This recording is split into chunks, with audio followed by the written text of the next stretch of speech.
The marker squeaked, then fell silent. Inside the glass-walled boardroom at Aerospace headquarters in Lagos, a picture of a plane sat on the whiteboard under a storm of wrong answers. Lines crossing lines, arrows fighting arrows, numbers that didn't agree. At the front, the billionaire CEO, Johnson Uche, gripped the table with both hands. His eyes were wet. His voice shook. "We have 48 hours, he said. "If we fail again, we lose the contracts. We lose everything." The room of top engineers sat frozen. No one spoke. The air felt heavy, like a bad dream you couldn't wake up from. Then a voice came from the doorway, low, steady, and completely out of place. "I can correct it." Every head turned. By the door stood a man in his early 40s with a tattered coat and dust on his shoes. His beard was tangled, his hair was rough. He held a tired brown bag close to his chest like treasure. The security guards were already moving. Johnson lifted his hand. "Wait." The guards stopped. The stranger's eyes didn't shake. He looked at the failed drawing of the plane like it was an old friend that had lost its way. "I can correct it," he said again. The room held its breath. Hours earlier, before the city woke fully, Williams Andrew opened his eyes under the shadow of the Echo Bridge. Morning light slipped through the pillars. Danfoss groaned awake. A hawker called, "Pure water," and the sound bounced through the empty spaces like a bell. Williams sat up on his piece of cardboard, dusted his coat, and hugged his brown bag. Inside it were the only three things he had kept safe through everything: a worn book on aeronautical engineering, a bundle of old certificates, and a pen with half its ink. He pressed the book to his chest, the way a child holds a photo of home. He washed his face at the public tap, looked at his reflection in the ripples, and tried to smile. The smile didn't stay long. He walked toward Victoria Island with the early crowd. The silver letters on the side of the tall building always pulled his eyes. Aerospace. He had learned to pass by it slowly, the way a hungry person passes a bakery, half in pain, half in hope. Today felt different. People with badges rushed inside. Cameras blinked in the lobby. The building buzzed with worry. He slipped through the open door, not sneaky, just small, the way you walk when you don't want to disturb the air. Near the top floor, through the glass, he saw the boardroom. He saw the whiteboard covered in wrong paths. He saw Johnson Uche rub his eyes and whisper to his team, 48 hours. The words hit something deep in Williams. He knew that number. He knew countdowns. He knew how a good team could get lost, one step at a time, and end up in a place where nothing made sense. He felt a push inside him. It was quiet but strong. He tightened his hold on the brown bag and stepped forward. Back in the boardroom, Johnson studied the stranger. "What did you say?" "I can correct it," the man replied. "Let me try." Murmurs rolled around the table. "This is madness," a young engineer said. "What can he know that we don't?" Another whispered. But Johnson's eyes were tired in a way that made him brave. He slid the marker across the table. "If you waste our time," he said softly, "you waste my company. Don't waste it." The room opened into surprise. The stranger walked in. He smelled like dust and sun and old paper. He didn't explain. He didn't clear his throat. He just took the marker, faced the whiteboard, and stood still for 3 long seconds. Then he moved. He erased 2 angry arrows that fought each other across the wing. He drew one clean line, gentle as a river. He circled a tiny box labeled AOA and wrote beside it, "Sensor drift under vibration." He added 3 short equations, not too many, just enough to show a path. He wrote "feedback loop overreacts" and underlined it once. He drew a small smiley face near the tail, not to be funny, but to show where the plane wanted peace. "What are you saying?" someone asked. The stranger spoke in simple words. "When the plane feels many small shakes, this little sensor," he tapped the AOA box, "thinks the nose is too high. It panics. The autopilot pushes the nose down too fast. The pilots fight it. It becomes a tug of war. A few seconds of wrong numbers can turn into a fall." He drew a tiny filter, like a sieve. "We slow the panic with a filter so the sensor listens better. We teach the system to check 2 other helpers before it acts, this one here and this one here." He marked airspeed and vertical speed. If all 3 agree, act. If one is shouting alone, wait. He wrote 3 steps on the side. Filter the noise. Cross-check the helpers. Soft hands on the nose, soft hands. It sounded strange and true at the same time. The room shifted from doubt to quiet attention. Chairs moved closer. Pens stopped tapping. Even the air conditioner hum seemed to listen. Johnson stepped forward. "You, what is your name?" The man did not turn. "Williams?" he said. "My name is Williams. Where did you learn this?" Johnson asked. Williams touched the pocket of his coat, where the edge of the old book pressed against his ribs. "From before," he said. "From work. From mistakes. From watching the sky and listening when numbers got scared." One of the senior engineers stood. "We tried a filter last week," she said, careful but curious. "It helped on mild shakes, but during the stronger ones, the system still fought the pilots." "Yes," Williams nodded. He drew one more sketch, a small box labeled Human Override with a time gate. Give the pilot the stronger voice early, not after a wrestling match, and let the system learn the pilot's calm after it sees it twice. The machine must not be proud. The line about pride made half the room smile in spite of themselves. Another engineer leaned in, his eyes sharp. "What about false calm? Suppose all three helpers lie together?" "They won't," Williams said. "Not rude, just sure. Not often. And when they might, we add a heartbeat checker." He tapped the top corner and wrote sanity check every 0.3s. "If the heartbeat looks strange, we tell the pilot first. We ask for hands, soft hands, silence again." But it was a different kind of silence now, the kind that comes when a locked door gives way and everyone can feel the air on the other side. Johnson looked at his team. A few nodded, small, like they didn't want to scare the moment. "Build a quick sim," Johnson said. "Use his steps. We run it now." Laptops opened. Fingers flew. The projector lit up with a digital sky. On the screen, a model plane sat at the end of a runway that looked like a grey ribbon under morning clouds. While they worked, Johnson moved closer to Williams. "You said your name is Williams." "Williams what?" "Williams Andrew," he said, still watching the board, still holding the marker. Up close, Johnson could see the man's eyes better. They were the kinds of eyes that had seen joy and fire and the long, dry space in between. "Where do you stay?" Johnson asked quietly. Williams's hand tightened on the marker. "Under the bridge," he said. No shame in his voice, just truth. The engineers finished building the test. On the screen, the runway shimmered. Numbers waited at the edges, like small birds ready to fly. The senior engineer pressed her lips together. "We'll run the roughest case," she said. "The one that broke our last idea." Johnson nodded. "Do it." A hush fell over the room. Even the guards at the door leaned in. 3, the engineer counted. 2, 1. The simulation started. The model plane rolled, lifted, and met the wind. The screen shook. Warnings flickered. The old system would have forced the nose into a fight here. Everyone in the room knew this beat too well. Williams did not blink. He whispered to the screen. Not as a magic spell, but the way a coach whispers to a player at the line. "Soft hands." On the screen, the new filter caught the wild shakes and smoothed them. The helpers cross-checked. The heartbeat ticked steady, steady, steady. Johnson's fingers dug into the back of a chair. A number at the corner started to fall. Another held. Another rose. The room leaned forward as one. The plane's nose dipped, but only a little.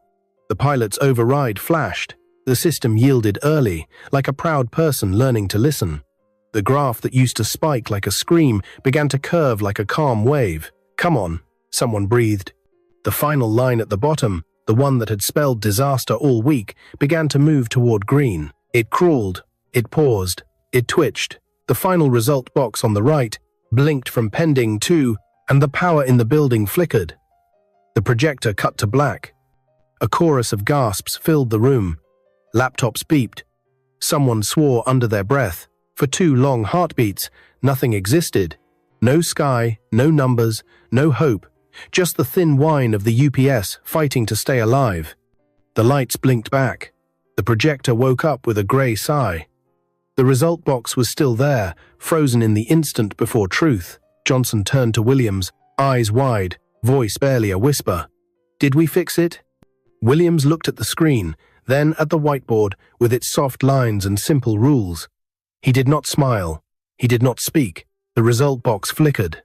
The result box on the projector flickered like a stubborn flame, refusing to die. The entire room leaned forward, every heartbeat syncing with the digital pulse on the screen. Then, success flashed in bold green letters. The room erupted. Some gasped. Some clapped their hands to their mouths. Others shot to their feet in disbelief.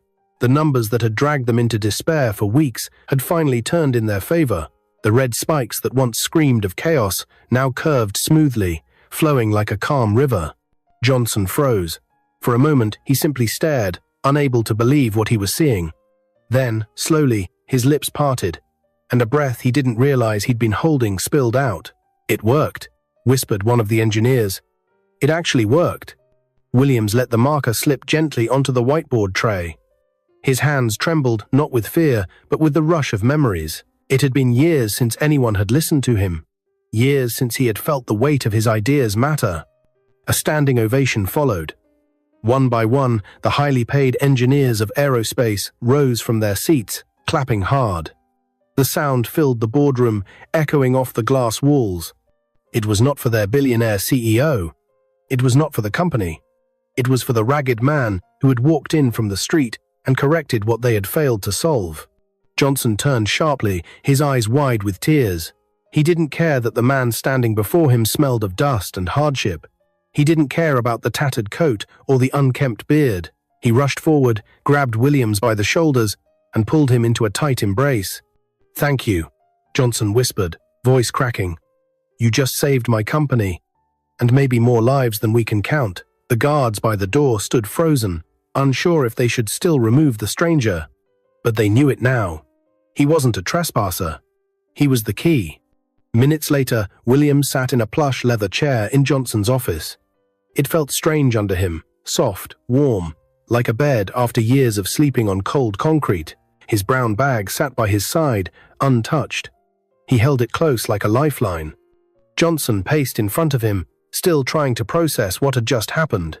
"You walked into my boardroom from the street," he said, his voice caught between amazement and curiosity. "Who are you? How did you know the one thing my best engineers could not see?" Williams hesitated. His eyes dropped to the floor. For a long time, silence stretched between them, broken only by the hum of the office air conditioning. Then, with a shaky breath, he reached into his bag. From it, he pulled out the old, dog-eared book on aeronautical engineering. Its cover was faded, its pages worn at the edges. "This," he said softly, placing it on the desk. "This is what reminds me of who I used to be." Johnson sat down across from him, leaning in. "Tell me." And so, Williams told him. "I am Williams Andrew," he began, his voice heavy. "Once, I was a top aeronautical engineer. I worked with big companies in the United States for 10 years. I designed systems, solved problems, lived in the sky. I had a family, my wife, Balaji Paskar, and 2 boys, David and Jeremy. For a while, I thought I was blessed." His eyes clouded, and his voice cracked. "But then, doubt entered my home. I suspected my wife. Against my better judgment, I ran a DNA test on my children. The results said they were not mine." Johnson stiffened in his chair, listening intently. "I don't know how she found out," Williams continued. "But the morning after, as I left for work, the police stopped me. They searched my briefcase and found hard drugs inside. I was arrested, charged, and jailed. 2 years. By the time I came out, I had lost my career, my reputation, my family. My wife destroyed me. After deportation, I returned here to Nigeria. With nothing." He paused, swallowing hard. "I've been living under the bridge ever since. Broken. Forgotten.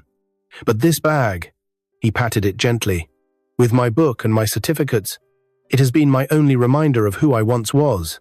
Johnson's throat tightened. He could barely find words. "My God," he whispered. You went from designing planes to sleeping under bridges." Williams nodded, silent. For a moment, both men sat in the stillness, their lives worlds apart, yet bound by one truth.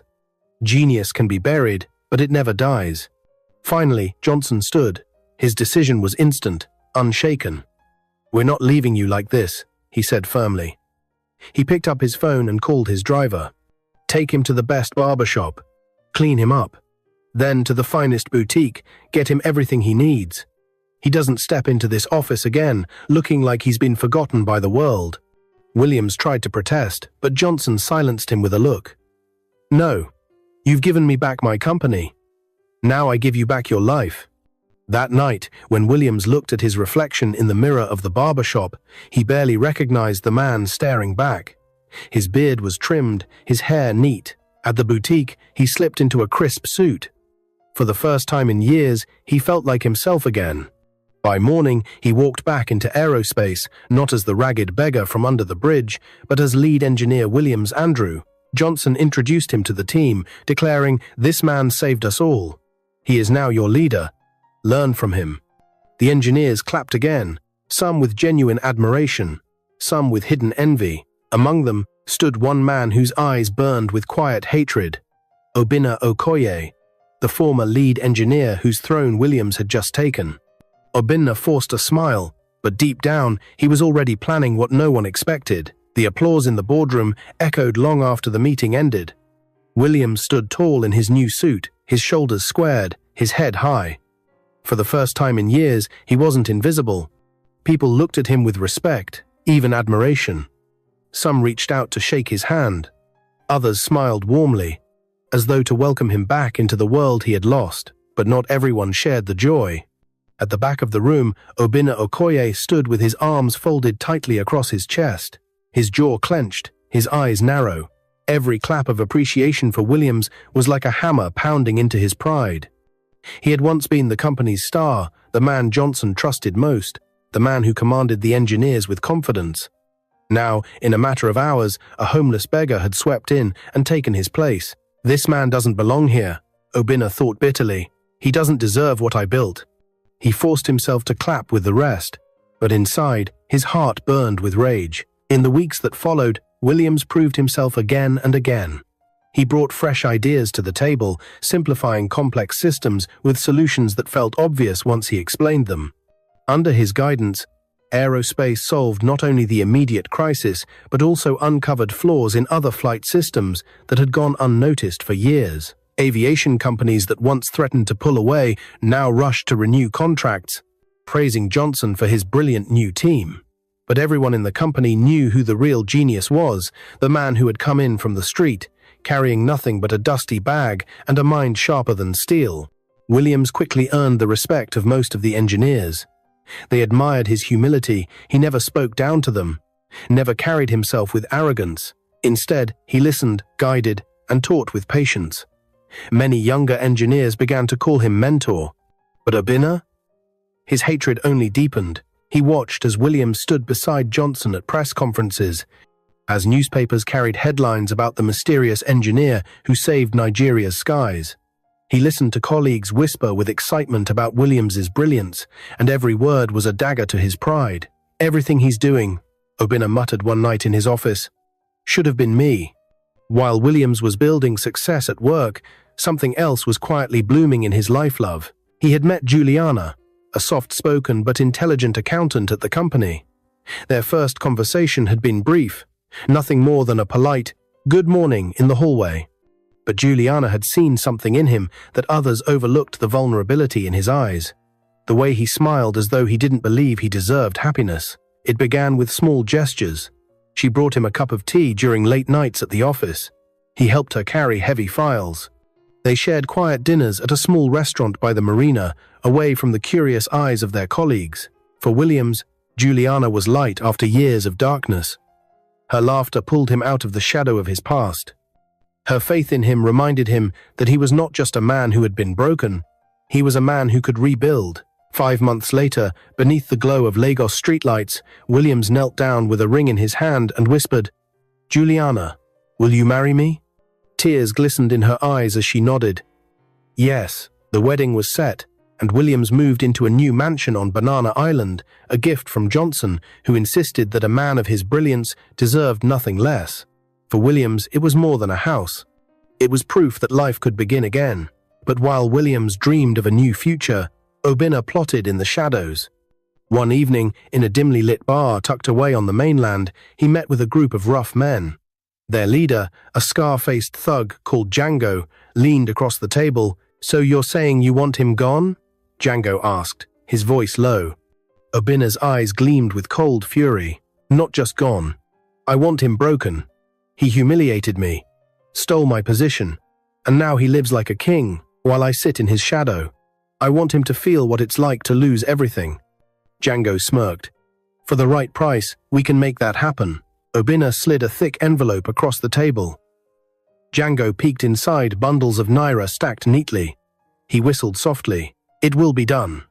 The night before Williams's wedding, the mansion was quiet. Juliana was at her family's house, preparing for the big day. Williams sat in the living room, flipping through his old engineering book, a soft smile on his face. He thought of the journey from the cold bridge to this warm home, from despair to joy, then a knock at the door. He frowned. It was late. Who could it be? He rose, walked to the door, and pulled it open.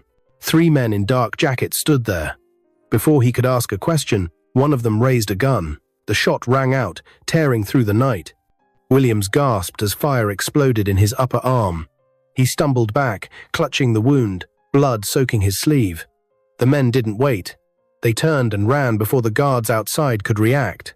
Chaos erupted, security shouted, alarms blared, and Williams collapsed onto the polished floor, his vision blurring. As he drifted into unconsciousness, one thought echoed in his mind. Not again. I can't lose it all again. The sirens of the ambulance wailed through the Lagos night, racing down the third mainland bridge toward the hospital.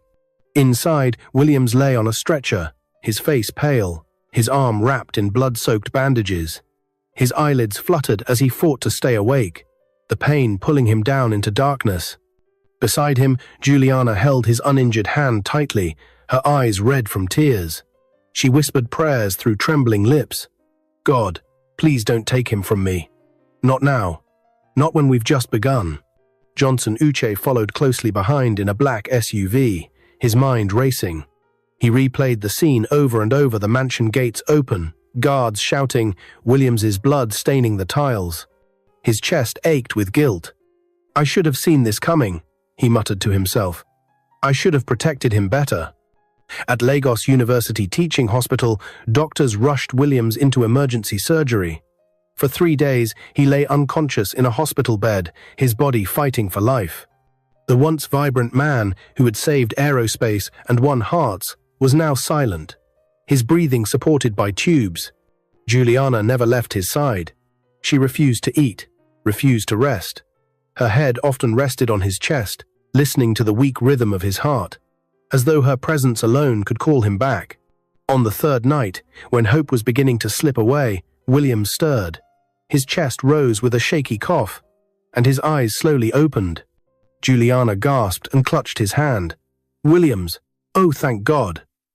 Tears spilled down her face as she pressed her forehead against his. The doctors rushed in, checking his vitals. But Juliana didn't move. She couldn't. Her heart felt like it had been given back to her. When Johnson arrived that morning, relief washed over him at the sight of Williams awake. "My brother," he said, gripping Williams's good hand. "You scared us all. But you're not leaving us yet. Not when the world still needs you." Williams gave a weak smile. "It'll take more than a bullet to finish me." But behind his humor, his mind turned. Who would want me dead? The answer came a week later. Johnson ordered a full review of the CCTV footage from the mansion. Security teams combed through the video until finally the truth glared back at them. There he was, Obinna Okoye, the man who had once been aerospace's lead engineer, the man who had stood in the back of the room watching Williams take his place. On the footage, Obinna appeared outside the mansion gates hours before the attack, speaking with the very men who later stormed the door. When Johnson saw the footage, his hands trembled with rage. "Obinna," he hissed. "How could you?" The evidence was undeniable. Armed with confessions from the captured attackers, led by the scarred thug Django, the police moved quickly. Obinna was arrested at his apartment in Lekki, dragged out in handcuffs as neighbors watched in shock. In the interrogation room, Obinna sneered when confronted. "He stole everything from me," he spat. "Do you know who I was before that beggar walked in? I built this company with my ideas. and Johnson threw me aside for a man who smells of the street. I won't let him live my life while I rot in his shadow." But his arrogance couldn't save him. The evidence stacked too high, the testimonies too clear. The case was sent to the Federal High Court, and soon Ogbonna stood trial for attempted murder and criminal conspiracy. The courtroom buzzed with tension. Reporters filled the benches, eager for every word. On one side, Williams sat with Juliana, his arm still bandaged, but his spirit unbroken. Johnson sat beside him, a protective figure. On the other, Ogbonna stood tall in a dark suit, his eyes filled with cold defiance. Witnesses testified, guards, engineers, and finally Django himself, who admitted Ogbonna had hired him. The evidence was undeniable. When the judge finally spoke, the air turned heavy. "Ogbonna Okoye, this court finds you guilty of attempted murder and criminal conspiracy. You are hereby sentenced to 20 years imprisonment." Gasps rippled through the courtroom. Juliana let out a breath she had been holding. Johnson nodded grimly. Justice served. But Ogbonna was not done. As officers led him away in chains, he turned his head sharply toward Williams and Johnson. His voice carried like venom. "This isn't over," he snarled. "Mark my words, I'll come back for you. I'll destroy both of you and everything you've built." The courtroom erupted in noise, but Williams sat steady, his eyes fixed on his enemy. He spoke calmly, loud enough for Ogbonna to hear. "You've already destroyed yourself." The officers dragged Ogbonna away, his threats echoing behind him like a storm receding into the distance. A month later, Williams was back on his feet. The company welcomed him with cheers, the engineers rallying around him more than ever. Juliana stood proudly by his side, her hand in his, the wedding plans back on track. And though scars lingered both on his arm and in his heart, Williams knew one truth. He had faced betrayal and survived, but life still had more in store. Because while one enemy had been locked away, the shadows of the world never truly disappear. And soon, another test, greater and more dangerous, was waiting just around the corner. The sun rose over Lagos, painting the lagoon in gold. The city hummed awake, hawkers calling, buses honking, markets alive with sound. For Williams, this day meant more than any sunrise he had seen in years. Today, he would finally marry Juliana. The mansion bustled with activity. Tailors arrived with clothes, decorators filled the hall with flowers, and chefs prepared feasts fit for royalty. In the middle of it all, Williams stood in his new suit, sharp, elegant, and proud. When he caught his reflection in the mirror, he smiled faintly. Gone was the man who once slept under the Echo Bridge. In his place stood a man restored, a man with purpose. Juliana appeared at the top of the staircase in her gown, glowing with joy. The moment their eyes met, the room seemed to pause. Johnson, standing nearby, wiped at his eyes discreetly. "You deserve this, Williams," he whispered. "After everything you've endured, you deserve happiness." The wedding was nothing short of breathtaking. At the Grand Church in Victoria Island, the pews overflowed with friends, engineers, business leaders, and even government officials eager to witness the union of the man who had saved aerospace. Cameras flashed as Juliana walked down the aisle, her veil trailing like a river of light. Williams's heart pounded, but when she reached him, all the noise in the room melted away. "You may kiss the bride," the pastor declared. When their lips met, applause erupted. Guests rose to their feet, clapping and cheering. Johnson stood with both hands raised, as if celebrating his own victory. It was more than a wedding. It was redemption, a homeless beggar restored not just to dignity, but to love. The reception glowed with laughter, music, and dancing. Juliana's eyes never left Williams, and Williams never stopped smiling. For one night at least, all shadows seemed gone, but shadows have a way of waiting. Later, Williams and Juliana sat in their mansion's living room, cradling their newborn baby boy. He was tiny, wrapped in soft blue cloth, his little breaths steady against Juliana's chest. They named him Clinton. Williams touched his son's forehead gently. "You will never know the life I lived under that bridge," he whispered. "You'll only know love." Juliana kissed his cheek. "He already has everything he needs you." For a while, peace seemed complete. The company thrived, their home filled with joy, and Williams had a family again. But even in prison, Ogbonna's words lingered like a curse. "This isn't over." The reminder came sooner than expected.